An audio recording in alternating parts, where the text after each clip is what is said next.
Labą dieną. Labai malonu matyti tiek rimtų, svarbių, gabių ir talentingų žmonių. Ir jų tėvelių.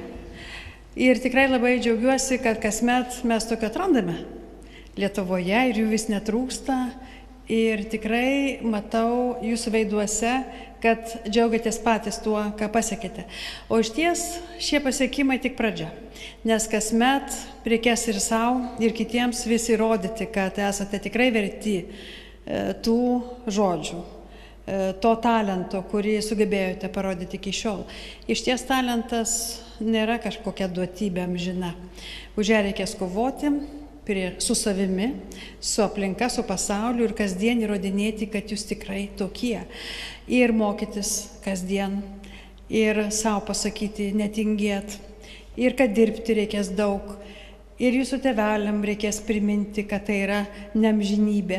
Todėl tai yra sunkaus kelio pradžia.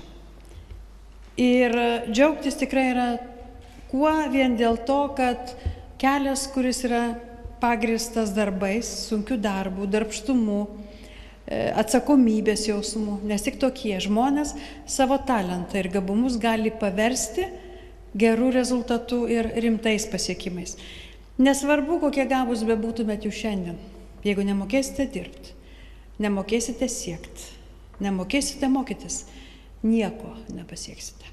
Ir tie, kas šiandien jūsų šalia, mokykloje draugai, kurie gal mažiau talentingi, galės ir pasieks daugiau.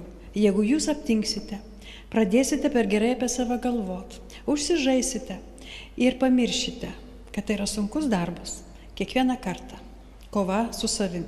Todėl linkiu, kad šis kelias, kurį pradėjote eiti, jums būtų pakankamai sunkus, kad jūs negebėtumėte ir nenorėtumėte atsipalaiduoti, kad sugebėtumėte pasauliu ir savo kasdieną įrodyti, kad jūs galite daug pasiekti ir daug duoti naudos ir savo, jūsų šeimai, jūsų draugams, jūsų mokyklai, jūsų miestui ir visai valstybei.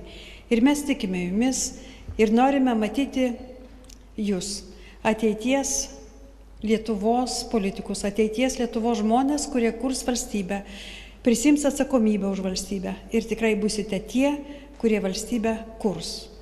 Todėl sveikindama jūs, linkiu nepamiršti, kuo esate šiandien ir kuo turite būti ateity. Sveikinu.